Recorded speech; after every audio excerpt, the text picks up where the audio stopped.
Hi, so today we're going to talk about transcendental numbers. Firstly, in the field of real numbers, which is an extension of the rational field, we have algebraic numbers and transcendental numbers.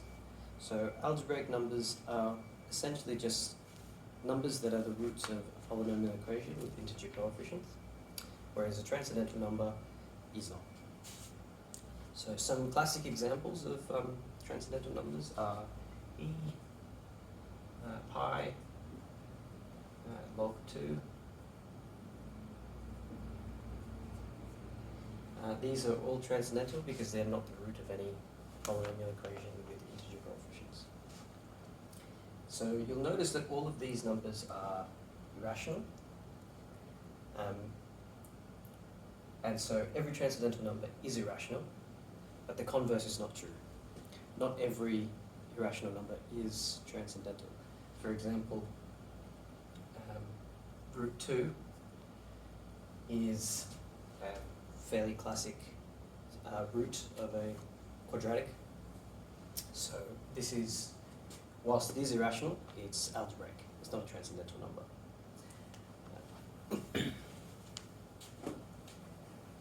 So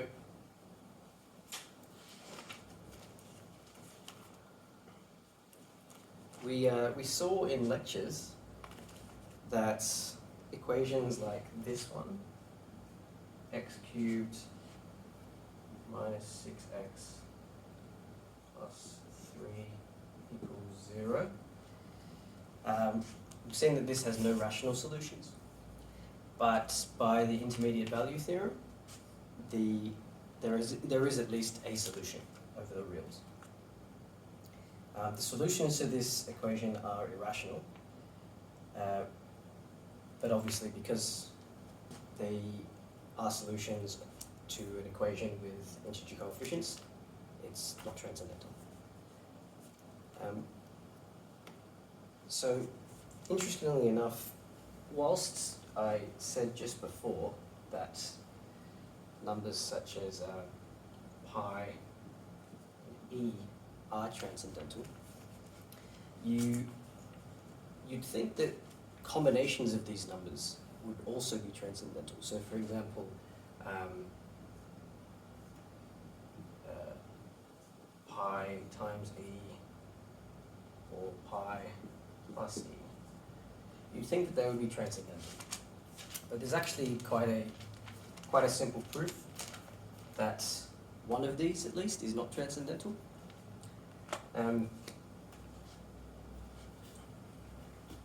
So I'll show you that one very quickly. So this is just it's a proof by contradiction. So I'm going to assume that both pi plus e and pi e are algebraic.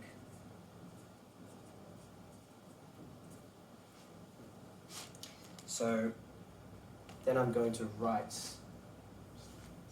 like this.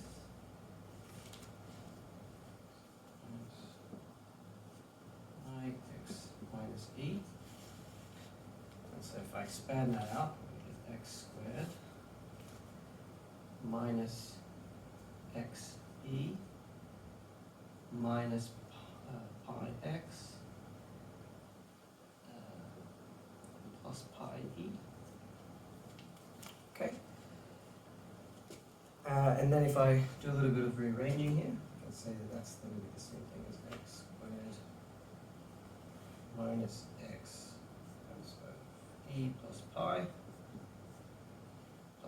e. And so this implies then that e plus pi and pi times e are algebraic.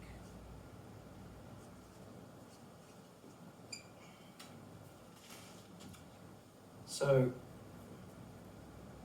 that this kind of shows then that I'm going to get e and pi as roots.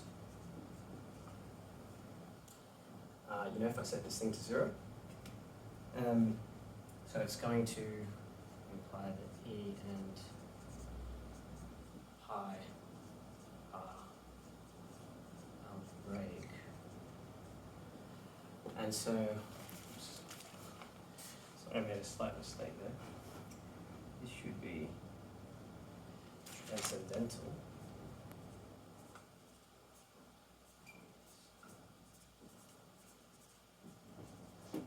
Okay. And obviously if I've assumed at the beginning that this is transcendental and I have come to the conclusion that they're algebraic, then something can't be correct here. There's a contradiction.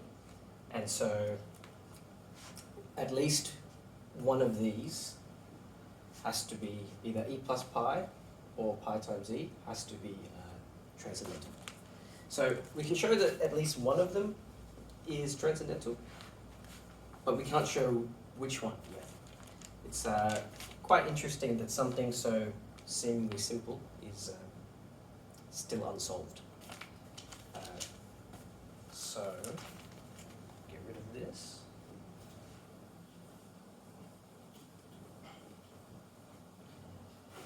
So that just brings me to another point, that the list of transcendental numbers is actually very small, that we know of, I should say. So there's something like 20 to 30 entries, if you go on Wikipedia, of transcendental numbers that are known. But the interesting thing is that the real numbers are uncountably infinite. A mathematician named Cantor showed this. Essentially, a countable infinity is a set where you can make a correspondence, a one-on-one correspondence, and list out every element in the set, obviously if you had enough time. So that would be something like the integers, countably infinite.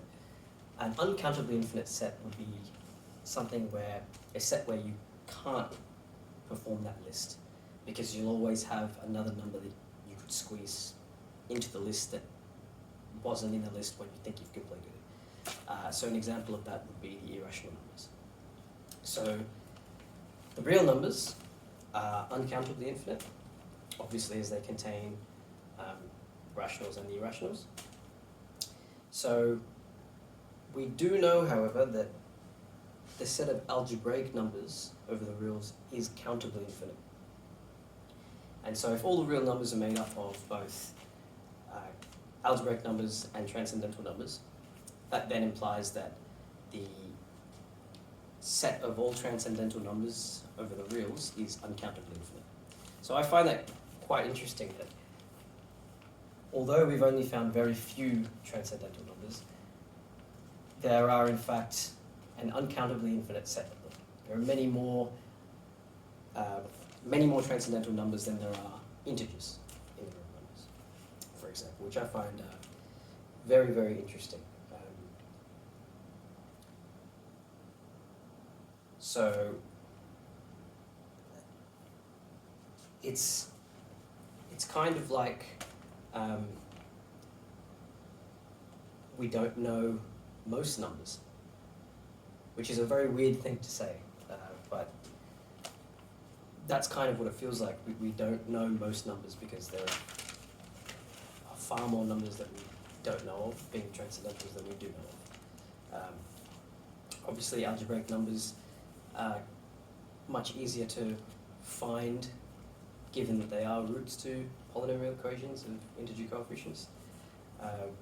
But still, I find that very, very, very interesting. So I think that's about all I'm going to say without going into much more detail on transcendental numbers, given I only have 10 minutes. But thank you very much for watching.